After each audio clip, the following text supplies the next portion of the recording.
আসসালামু আলাইকুম everyone, welcome back to my channel deer cook. পাঙ্গাস মাছ খেতে যাদের গন্ধ লাগে, এই গন্ধ ভাব দূর করে কিভাবে পাঙ্গাস মাছটা রান্না করা যায় আজ সেটাই আপনাদের সঙ্গে শেয়ার করছি।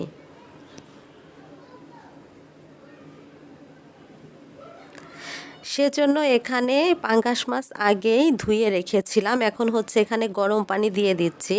গরম পানি দিলে গন্ধ ভাব অনেকটাই চলে যায়, আর এর যে একটা এক্সট্রা তেল ভাব থাকে সেটাও কমে যায়। এখন হচ্ছে হলুদ মরিচের গুঁড়ো মিলিয়ে আর লবণ দিয়ে এখন এই যে মাছটাকে ভেজে নিচ্ছি। আর এদিকে একটা মশলার পেস্ট করে নিচ্ছি, সেজন্য দিয়ে দিলাম হচ্ছে পেঁয়াজ বাটা। পেঁয়াজ বাটাটা দিলে হচ্ছে তরকারিটা অনেকটাই ঘন হয়। হলুদ মরিচ ধনিয়ার গুঁড়ো, আর লাস্টে দিয়েছি হচ্ছে ছোট ধনিয়া, ছোট সোয়াজ বলে অনেকে, সেটার গুঁড়ো। অনেক সুন্দর একটি ফ্লেভার আসে এই ছোট সোয়াজ থেকে। এখন হচ্ছে মাছটা দেখতেই পাচ্ছেন ভাজা হয়ে গিয়েছে, নামিয়ে নিচ্ছি। আর মাছ ভাজার সেই তেলের মধ্যেই দিয়ে দিলাম পেঁয়াজ। পেঁয়াজটা যেন দ্রুত একটু নরম হয়ে আসে সেজন্য দিয়ে দিচ্ছি লবণ।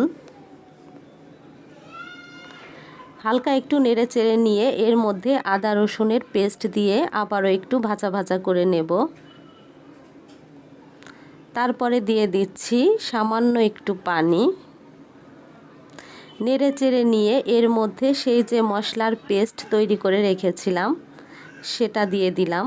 এখন মশলাটাকে খুব ভালোভাবে কষিয়ে নেব। আর তার আগে দিলাম হচ্ছে কাঁচামরিচ। কষানো কিন্তু হয়ে গিয়েছে, কিছুটা সময় নিয়ে মশলাটা ভালোভাবে কষিয়ে নিয়েছি। এখন এর মধ্যে দিয়ে দিচ্ছি টমেটো।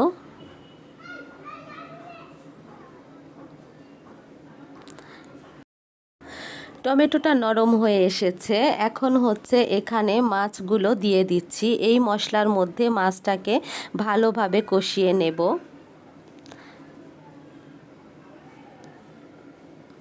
ঢাকনাটা তুলে উল্টে পাল্টে আবারও একটু ঢাকনা দিয়ে দিলাম। এরপরে দিয়ে দিচ্ছি পরিমাণ মতো পানি। ভালোভাবে মশলার মধ্যে কষালেও কিন্তু গন্ধ ভাব অনেকটাই দূর হয়ে যায়। এখন হচ্ছে লবণ দিয়ে দিচ্ছি।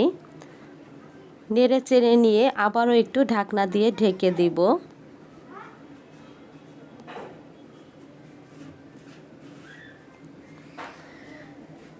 মাছ রান্নাটা অলরেডি কমপ্লিট। আমি এখন এই উপর দিয়ে একটু জিরা গুঁড়ো ছিটিয়ে দিচ্ছি। জিরা গুঁড়ো দিলে সুন্দর একটি ফ্লেভার আসে।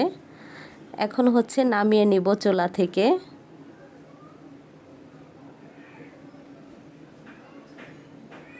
এই তো নামিয়ে নিয়েছি।